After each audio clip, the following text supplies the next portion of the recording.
झाली ना तुला यांना दाखवा गाडी दे यांना दाखवा इकडे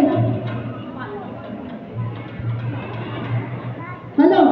आणि यांना नातू झालेला आहे यांना नातीन झालेली आहे मग तुमचा नातू रडायला लागला आणि तुमचा नातू रडायला लागला तुमची नाती रडायला लागली मग कसं करा चला थोडीशी प्रॅक्टिस घेऊया लक्ष द्या इनू सर तुमची नाती रडत आहे